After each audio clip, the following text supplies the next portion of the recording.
लगातार जेल में कैद इमरान की अकड़ कम हुई है। ये खबरें आ रही हैं कि सेना के साथ समझौते की फिराक में इमरान की पार्टी नजर आ रही है। सेना प्रमुख आसिम मुनीर से बात करने पर राजी हुई है पीटीआई। शहबाज की पीएमएलएन और पीपीपी में बेचैनी बढ़ती हुई नजर आ रही है। सेना की शर्तों को मानने के लिए इमरान की पार्टी पीटीआई राजी हो गई है। हालांकि बीते दिन ही इमरान खान का बयान सामने आया था जिसमें वो कह रहे थे कि किसी तरह का समझौता नहीं करेंगे, 9 साल और भी जेल में रहना पड़े तो वो उसके लिए तैयार हैं। लेकिन अब ये कहा जा रहा है कि इमरान की अकड़ कम हुई है, अब उनके तेवर नरम होते हुए नजर आ रहे हैं। सेना प्रमुख आसिम मुनीर से बात करने के लिए उनकी पार्टी राजी हो गई है।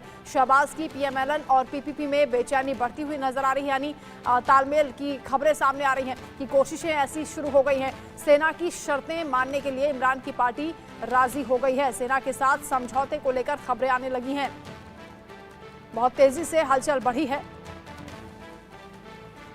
पाकिस्तान में जिस तरह के हालात अभी बने हुए हैं, पॉलिटिकल पार्टीज पर आवाम का भरोसा उठ गया है। लेकिन अब पीटीआई को लेकर ये कहा जा रहा था कि वो समझौता नहीं करेंगे। इमरान खान खुद कह चुके हैं कि जेल में रहना मंजूर है लेकिन समझौता नहीं करना चाहते। देश की आज़ादी के साथ, देश को जिन लोगों ने गुलाम बनाया उनके साथ वो हाथ नहीं मिलाना चाहते। लेकिन आज ये खबर आ गई है कि तेवर अब उनके नरम पड़ते हुए नजर आ रहे हैं। एक और बड़ी खबर कि आसिम मुनीर के साथ डील हो रही है। इमरान खान आर्मी के खिलाफ बयानबाजी नहीं करेंगे, ये डील हुई है। दूसरी डील यह है कि आर्मी चीफ पर किसी तरह का आपत्तिजनक बयान वो नहीं देंगे, क्योंकि लगातार वो भाषण दे रहे थे जिस पर उन्हें कहा गया था, फटकार लगाई गई थी कि वो भड़काऊ भाषण ना दें, उकसावे में लोग आकर हंगामा कर सकते हैं। इमरान ऐसा बयान अब नहीं देंगे जिससे देश में हिंसा भड़के। आम चुनाव को लेकर अब कोई आरोप नहीं लगाएंगे। तमाम वो डील है जिसके तहत समझौते की बात सामने आ रही है। पहले इमरान को हाउस अरेस्ट रखा जाएगा, उसके बाद रिहा होने के बाद रिहाई पर चर्चा वो नहीं करेंगे। यानी ये डील हो रही है कि किसी भी तरह से आसिम मुनीर को वो बदनाम नहीं करेंगे, उन पर सवाल नहीं उठाएंगे। और इमरान खान की रिहाई को लेकर अब ये तेजी से हलचल बढ़ती हुई दिखाई दे रही है। ये कहा जा रहा है कि अंदर खाने यानी पर्दे के पीछे से इमरान खान समझौते के लिए तैयार हो गए हैं। हालांकि जब वो सामने आते हैं तब उनके तेवर कुछ और दिखाई देते हैं। अब ये कहा जा रहा है कि डील हुई है और जो डील है वो हम आपको बता रहे हैं। सेना और इमरान के बीच जो डील है वो पक्की होती हुई बताई जा रही है। पहली वजह ये कि चुनाव से दूर रखने के लिए उन्हें जेल में डाला गया था, और इस डील की दूसरी वजह यह कि लंबे समय तक जेल में बंद रखने से आर्मी की छवि को नुकसान पहुंचा है। इमरान खान हीरो के तौर पर उभर कर सामने आए, इससे आर्मी की छवि बिगड़ी। तीसरी वजह यह है कि सेना मौजूदा शहबाज सरकार को काउंटर बैलेंस करना चाहती है। इमरान खान के खिलाफ जाना उनके लिए नुकसानदायक हो सकता है। आवाम में गलत संदेश जा रहा है, ऐसे में इमरान के साथ समझौता करने के लिए वो तैयार हैं। और इसी पर हम चर्चा करेंगे। Group captain retired UK Devnath ji हमारे साथ जुड़ गए हैं, आपका स्वागत है। संजीव श्रीवास्तव जी विदेश मामलों के जानकार हैं, आपका भी स्वागत है। और रिटायर्ड मेजर मोहम्मद अली शाह हमारे साथ जुड़ गए हैं, आपका भी स्वागत। दानिश रिजवी न्यूज़ रूम से संवाददाता हमारे साथ जुड़ रहे हैं। दानिश, आपका रुख करते हुए, क्योंकि कल ही ये खबर आई थी कि 9 साल और जेल में रहने की बात कर रहे हैं, समझौता करने के लिए तैयार नहीं इमरान, लेकिन अब ऐसा क्या हो गया, ऐसी क्या डील हो गई कि उनके तेवर नरम पड़ते हुए दिखाई दे रहे हैं? कि पाकिस्तान में इस वक्त कशमकश के हालात इस वजह से बने हुए हैं क्योंकि इमरान और मुनीर के बीच अंदर खाने ये बातचीत कहीं ना कहीं हो रही है। पार्टी के जो प्रवक्ता हैं वो कुछ और बयान दे रहे हैं और जेल के अंदर से इमरान खान कुछ और बयान देते हैं। इमरान खान कहते हैं कि मैं बात करने के लिए राजी नहीं हूं। उन्होंने नाम लेने से तो इनकार किया था, लेकिन हाँ ये कहा था कि मैं बात करने को लेकर इनकार किया था। अब किससे बात नहीं करेंगे? शहबाज से बात नहीं करेंगे, मुनीर से बात नहीं करेंगे, बिलावल से बात नहीं करेंगे, किससे बात नहीं करेंगे? और इस वजह से जो अभी हालात बने हुए हैं, हालात ये हैं कि अब कहीं ना कहीं आर्मी भी इमरान से बात करने में लगातार बात करने की कोशिश कर रही है। जिस तरीके से पिछले दिनों में लगातार उनके पक्ष में फैसले आए हैं कोर्ट की तरफ से, ऐसे संकेत मिल रहे हैं कि अब अंदर खाने इमरान से बात करने को लेकर राजी हो रहे हैं। और इसी वजह से बिलावल भुट्टो और शहबाज शरीफ के जो गठबंधन की सरकार है उसमें भी बहुत पशुपेश में पड़ी हुई कि आने वाले समय में क्या होगा, वक्त क्या मुनीर की डील हो जाएगी? अगर डील हो जाती है तो क्या यह सरकार चंद दिनों की मेहमान रहेगी? अगर क्योंकि इतिहास गवाह है कि वहां पर अभी तक कोई भी सरकार 5 साल तक का कार्यकाल अपना पूरा नहीं कर पाई है। ऐसे में बहुत सारे सवाल हैं कि क्या इमरान और मुनीर की डील होने के बाद इमरान कैद खाने से बाहर आएंगे, और जब बाहर आएंगे क्या उनके जो शर्तें रखी गई हैं कि वो घर में रहेंगे, सेना के खिलाफ बयान नहीं करेंगे, हिंसा नहीं भड़काएंगे, जो पिछली हिंसा हुई थी उस पर अपनी गलतियों को मानेंगे, क्या इन सारी शर्तों को इमरान आसानी से मान लेंगे या मुनीर मनवा लेंगे, ऐसे बहुत सारे सवाल हैं। लेकिन पीटीआई के नेता कहीं ना कहीं अंदर खाने से ये बातचीत कर रहे हैं, जिसको लेकर पीपी और पीएमएल में ये उलझने लगातार बढ़ती जा रही हैं। एक तरफ ये समझौते की हलचल बढ़ती हुई नजर आ रही है। एक और बड़ी खबर इस बीच सामने आ रही है कि शहबाज सरकार ने इमरान खान पर निशाना साधा है। पीएमएलएन नेता राणा सनाउल्लाह का बड़ा आरोप है, इमरान दरवाजे के पीछे मांगते हैं बातचीत की भीख। पीटीआई की सोच राजनीतिक नहीं, सिर्फ सत्ता का लालच है। सेना के जरिए सत्ता पर काबिज होना चाहती है पीटीआई। सेना को बदनाम करके पीटीआई चाहती है कि वो सत्ता पर काबिज हो जाए। इमरान खान पर्दे के पीछे भीख मांगते हैं कि उन्हें रिहा किया जाए और बातचीत उनसे की जाए। यूके देवनाथ सर, ये क्या घट रहा है पाकिस्तान में? इमरान खान के तेवर कुछ और दिखाई देते हैं, पर्दे के पीछे कुछ और कहानी पीएमएलएन की ओर से बताई जा रही है। हाँ, पाकिस्तान में अभी स्थिति बहुत ही डामाडोल है, हास्यास्पद है, कॉमेडी सर्कल चल रहा है।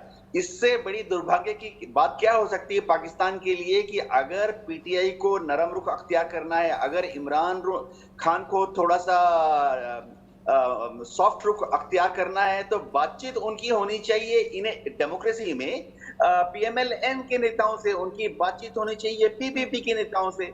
लेकिन कितनी मजेदार बात है, मैं बताता हूं कि बातचीत हो रही है सिरना के एजेंट्स के साथ। ये दिखाता है कि पाकिस्तान की डेमोक्रेसी हर रोज बद से बद, मतलब उनका कुछ अच्छी खबर पाकिस्तान से छनकर नहीं आ रही है। सिर्फ एक अच्छी खबर पाकिस्तान से छनकर बीच बीच में आती है कि वहां की जुडिशरी जो है वो कभी कभी इंडिपेंडेंट रुख अख्तियार करती है और जरूरत पड़ने पर एस्टेब्लिशमेंट और सेना या आईएसआई विरोधी जजमेंट भी दे रही है। तो लेकिन जुडिशरी भी कहां सेफ है? वहां भी जज का किडनैप हो जाता है। कल भी हमने इस पर चर्चा की थी। संजीव जी, ये जो उथल पुथल चल रही है, इसके पीछे आपको क्या बड़ी वजह लग रही है? इमरान खान की जो चुप्पी है, क्योंकि वो पर्दे के सामने खुलकर समझौते पर बात नहीं करते, 9 साल जेल में रहने की बात करते हैं, लेकिन दूसरी तरफ जो सेना की ओर से कहा जा रहा है कि हमारी बदनामी हो रही है, डील हो गई है और भीख मांग रहे हैं इमरान खान, इसका क्या मतलब है? देखिए, मेरे असेसमेंट के मुताबिक यदि ऐसी डील होती है पीटीआई, इमरान खान और आर्मी और आईएसआई के बीच में, तो ये पाकिस्तान की जमहूरियत के लिए शुभ संकेत है और ये इस बात को दर्शाएगा। मैं फिर से कहूंगा कि यदि ये डील होती है, अभी ये स्पष्ट नहीं है कि ये डील होगी या नहीं होगी, लेकिन ऐसी जो रिपोर्ट्स हैं यदि ये सही हैं तो ये पाकिस्तान की जमहूरियत के लिए अच्छे संकेत हो सकते हैं। और ये इस बात को दर्शाता है कि जो पाकिस्तान की आर्मी और आईएसआई है वो इमरान खान की जो बड़ी लोकप्रियता है उसके सामने वो जाहिर है कि एक उन्होंने एक झुके नहीं। जो नेता सेना के खिलाफ बगावत करके हीरो बनकर उभर रहा था, मोहम्मद अली शाह, वो नेता अचानक ऐसी शर्तों पर क्यों मानेगा कि वो घर आकर चुपचाप बैठ जाए? वंदना जी, आपका बड़ा अच्छा सवाल है और जैसे कि मेरे सीनियर ग्रुप कैप्टन दिना साहब ने बिल्कुल सही कहा है कि पाकिस्तान में दरअसल एक कॉमेडी सर्कस चल रहा है। अब देखिए, वहां की जो कोalition गवर्नमेंट है, उनके जो शरियार आफरीदी हैं, वो के सीनियर लीडर हैं पाकिस्तान के, मतलब इमरान खान के पीटीआई, पाकिस्तान तहरीक इंसाफ, उन्होंने कहा कि वो टॉक्स के लिए राजी हैं, लेकिन बिलावल भुट्टो जरदारी की जो पीपीएफ है, पाकिस्तान पीपल्स पार्टी, उन पीएमएलएन और उनके साथ वो बात नहीं करेंगे। ये कॉमेडी सर्कस है, पर्दे के पीछे भीख मांगते हैं इमरान खान और दुनिया को बेवकूफ बना रहे हैं वहां पे कि बोल के कि हम बात नहीं करेंगे, हम तो 9 साल जेल में रहने को राजी हैं। अरे ये बताइए, कॉमन सेंस की बात है, कोई ऐसा कोई बहुत बड़े पता नहीं क्या महात्मा है क्या? ये बेवकूफ रहने वाली बात है और आवाम इन बातों से बेवकूफ बनती है। इन्होंने समझौता करने का, अब ये डील होती है कि नहीं होती, वो तो जैसे कि संदीप शहबाज साहब ने खूब फरमाया, अब ये कितने वहां की आवाम और बेवकूफ बनना चाहती है, ये है। और वहां की आवाम कहती है हम बिल्कुल, आवाम तो चिंतित है और आवाम खुलकर बोलती भी है, लेकिन सरकार स्थिर नहीं है। और सरकार से जुड़ी एक और बड़ी खबर सामने आ रही है, जिस तरह से शासन यहाँ पर चल रहा है। शहबाज सरकार में उथल पुथल लगातार जारी है। इशाक डार उप प्रधानमंत्री बनाए गए हैं। मौजूदा वक्त में विदेश मंत्री हैं इशाक डार, जिन्हें उप प्रधानमंत्री बनाया गया। 11 साल के बाद पाकिस्तान को डिप्टी प्रधानमंत्री मिला है। इशाक डार को शहबाज शरीफ ने बड़ी जिम्मेदारी सौंप दी है। नवाज शरीफ के बेहद करीबी इशाक डार बताए जाते हैं। इशाक डार ने 12 मार्च को विदेश मंत्री का कार्यभार संभाला था। विदेश मंत्री को डिप्टी प्रधानमंत्री बना देना, दानिश, इसके पीछे क्या वजह बताई जा रही है? इतनी बड़ी जिम्मेदारी और पहली बार क्योंकि ये पद दिया गया है किसी भी नेता को। पाकिस्तान की सरकार, शहबाज सरकार में इस वक्त ज़बरदस्त उथल पुथल इस वजह से मची हुई है क्योंकि इस वक्त शहबाज शरीफ के साथ सऊदी अरब के दौरे पर हैं और सऊदी अरब के सोचिए कि प्रधानमंत्री सऊदी अरब के दौरे पर है, विदेश मंत्री सऊदी अरब के दौरे पर हैं और यहाँ पर शासन कौन कर रहा है? इसका मतलब नवाज शरीफ कहीं ना कहीं अपने जो उनके सबसे करीबी हैं इशाक डार, उनको अब उप प्रधानमंत्री बनाकर ये संकेत शहबाज शरीफ को देना चाह रहे हैं कि देखिए आपके हाथ में तो बागडोर सौंपी है और सौंपी उन्होंने नहीं थी बल्कि सेना ने सौंपी थी, आपके हाथ में बागडोर सौंपी गई है लेकिन चलेगी हमारी। इसका मतलब इशाक डार जो उनके सबसे करीबी हैं, जो 4 बार वित्त मंत्री रह चुके हैं, एक और पहली बार वो विदेश मंत्री बने थे, अब उनको ये जिम्मेदारी सौंप कर कहीं ना कहीं इशारों में शहबाज शरीफ पर ये कसता हुआ शिकंजा दिखाई दे रहा है। जिस तरीके से वो अब आजाद खुले हाथों से अब तक कार्रवाई कर रहे थे, फैसले ले रहे थे। बात है ये सर्कस पाकिस्तान में चल रही है, शासन में भी हम देख रहे हैं। यूके देवनाथ सर, ये एक दूसरे को नीचा दिखाने की रेस कब तक चलती रहेगी? पाकिस्तान के बारे में कब सोचेगी ये सरकार? क्योंकि कर्ज में डूबा हुआ पूरा पाकिस्तान है, आवाम परेशान है, लेकिन उसकी चिंता नहीं है। जी हाँ वंदना जी, पाकिस्तान में एक तो कॉन्स्टिट्यूशनली उनके कोई पोस्ट होती नहीं है डिप्टी प्राइम मिनिस्टर जैसी, तो ये दिखा रहा है पोस्ट आर्टिफिशियल सी इन्होंने क्रिएट कर दी है। एक हिंदी में कहावत है बंदरबाड़, सब लोग खींचातानी में लगे हुए हैं कि पता नहीं कब पाकिस्तान की आर्मी और आईएसआई उनको उल्टा कर दे और उन्हीं को अपदस्थ करने के बाद फिर से और कोई पावर में आ जाए। तो जो थोड़ा बहुत उनके यहाँ मानसिकता ऐसी है कि जो थोड़ी बहुत समय बची है इसी में जितना लूट खसोट कर सकते हो कर लो।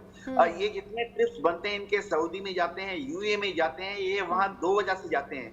एक तो इनको वहां जाके बहुत सारी ऑफिशियल गिफ्ट्स मिल जाती है जो कि अपने जेबों में भर के अपने घर ले जाते हैं। दूसरी चीजें इनको अनऑफिशियली बहुत सारी गिफ्ट सऊदी यूएई में मिल जाती हैं जो कि कैश में होती है, डॉलर्स में होती है, यूरोस में होती है। तो ये जब विजिट में जाते हैं इनके प्रधानमंत्री और राष्ट्रपति तो उस गिफ्ट को, कैश गिफ्ट को लेके ये अपने यूरोप में, अमेरिका में अपने जो सीक्रेट अकाउंट है, स्विट्जरलैंड में सीक्रेट अकाउंट है, उसमें डाल देते हैं। तो इनमें से पाकिस्तान की डूबती हुई नाव में छेद करते हुए ये तमाम नेता दिखाई दे रहे हैं, अगर हम ये कहेंगे तो गलत नहीं होगा। एक और बड़ी खबर सामने आ रही है कि IMF के सामने पाकिस्तान ने एक बार फिर से हाथ फैला दिए हैं। PM शहबाज शरीफ ने नए लोन की डिमांड कर दी है। PM शहबाज ने IMF प्रमुख से इस बारे में मुलाकात की है, चर्चा की है। शहबाज ने IMF प्रमुख जॉर्जिवा से मुलाकात की है, एक बार फिर लोन मांगा है, कर्ज मांगा है। वर्ल्ड इकोनॉमिक फोरम के मौके पर यह मुलाकात हुई। पाकिस्तान की $3 अरब की स्टैंड बाय व्यवस्था समाप्त हो चुकी है। नकदी संकट से कंगाल पाकिस्तान जूझ रहा है, कर्ज में डूबा हुआ है पहले से, लेकिन IMF से दानिश एक बार फिर हाथ फैलाता हुआ दिख रहा है पाकिस्तान। बिल्कुल, पाकिस्तान की जो तंगहाली है और बदहाली है किसी से छुपी नहीं है, बिल्कुल आईने के तरीके साफ दिख रही है।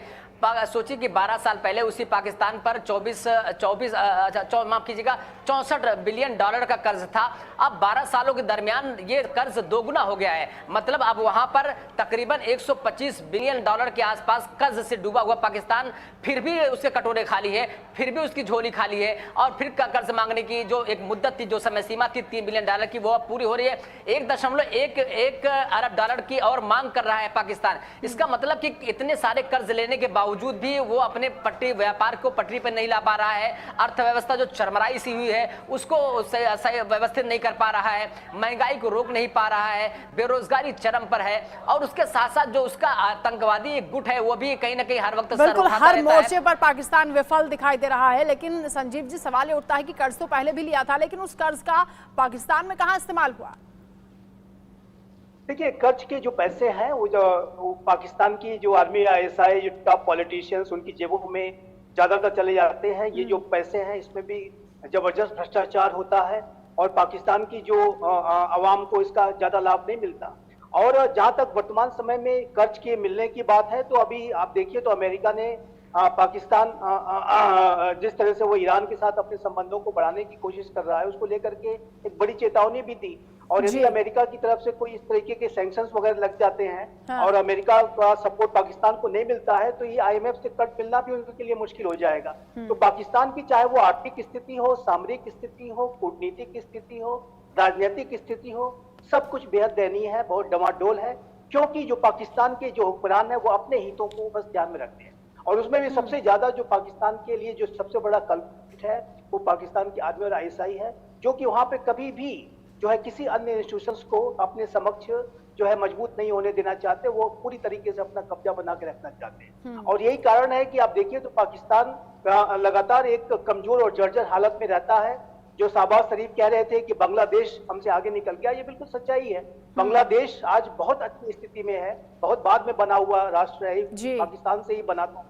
लेकिन ये है कि अब पाकिस्तान के हुक्मरानों को इन सारी स्थितियों के बावजूद भी सिर्फ और सिर्फ अपने वेस्टेड इंटरेस्ट दिखाई देते हैं। उन्हें आपस में लड़ने से फुर्सत मिले तब तो वो आवाम के बारे में सोचें या देश के बारे में सोचें। मोहम्मद अली शाह, क्योंकि पाकिस्तान की जो हालत है वो भीख मांग रहा है कटोरा लेकर IMF के सामने, और लेकिन हरकतें आप देखिए कि शर्म नाम की कोई चीज नहीं है। अभी भी ईरान का समर्थन कर रहा है खुलेआम, अमेरिका की चेतावनी से वो घबरा नहीं रहा है, और साथ ही क्योंकि आतंकवाद को लेकर जो हर तरफ वो घिरता हुआ दिखाई देता है, एक्सपोज कई बार हो चुका है, लेकिन आतंकवाद को पनाह देने से अभी भी पीछे नहीं हट रहा है पाकिस्तान। ये लोग दरअसल हैं क्या, बेशरम। ये 1950 में पाकिस्तान ने IMF ज्वाइन किया था क्योंकि उनका जो नेचर ऑफ इकोनॉमी था वो गिर रही थी। अब इन्होंने देखा कि भाई हम एक कंट्री बनाई है, सोन कंट्री, 2 साल में ही इकोनॉमी गिर रही है। जैसे हम इंश्योरेंस करते हैं ना लैपटॉप की या मोबाइल की या गाड़ी की या घर की, वैसे इन्होंने इंश्योरेंस के तौर पे IMF ज्वाइन कर लिया। तब से लेके अब तक कितने मर्तबा इन्होंने कर्जा ले चुके हैं और डिफॉल्ट कर चुके हैं।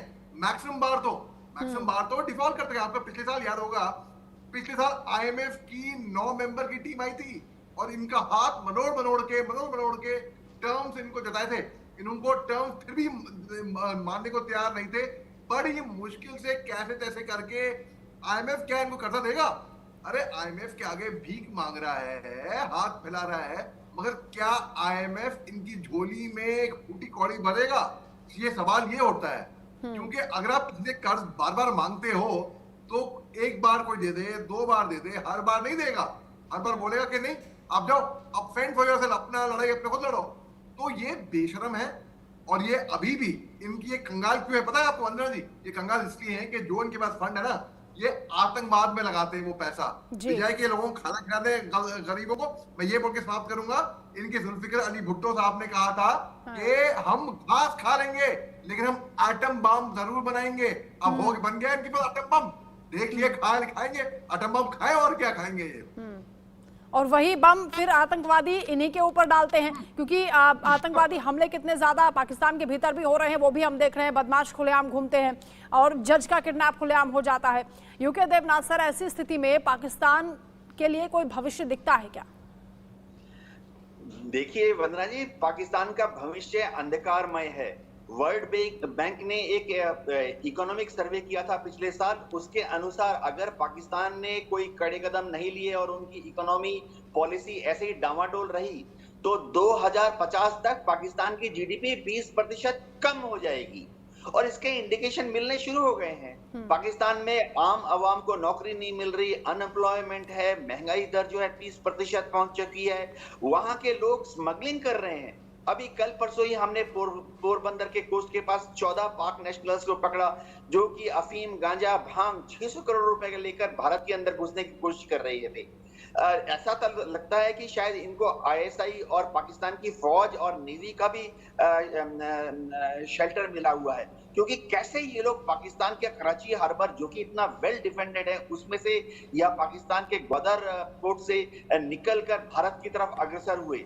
यानी वहां पर इतनी ज्यादा लोग गरीब हैं, मजबूर हैं कि वो इतना खतरा उठाकर ISI और उसके जो गुर्गे हैं उनकी शह पर भारत में ड्रग्स लेकर घुसने की कोशिश कर रहे थे। हमारे सी को ये दिखाना चाहता है कि पाकिस्तान की इंटरनल एडमिनिस्ट्रेशन टोटली कोलैप्स हो चुकी है। आम जनता का अपनी सरकार से ना यकीन है ना वो डरती है। भारत के जो कोस्ट गार्ड है, कस्टम्स है, ये तो हैरान है, परेशान है कि इतना बड़ा ड्रग्स का केस लेकर ये लोग भारत में क्यों घुसने की कोशिश कर रहे थे। ये दिखाता है कि वहाँ का जो आम आदमी है, 14 जो लोग पकड़े गए हैं, ये बेचारे गरीब हैं लेकिन वो डेस्परेट हैं, मजबूर हैं कि कहीं से कुछ कमाई कर लें। उनको ये 600 करोड़ का जो ड्रग्स पकड़ा गया है इसमें इनको कोई पैसा नहीं मिलता। इनको जो मजदूरी दी जाती है मिशन के बाद, इनको किसी को 10,000 रुपए पाकिस्तानी करेंसी, किसी को 20,000 रुपए पाकिस्तानी करेंसी मिलते हैं। ऐसे भी गौरतलब बात है कि आज की तारीख में पाकिस्तान की करेंसी जो है कैसे भी गुजारा करना है, मजबूरी में लोग परेशान हो गए हैं।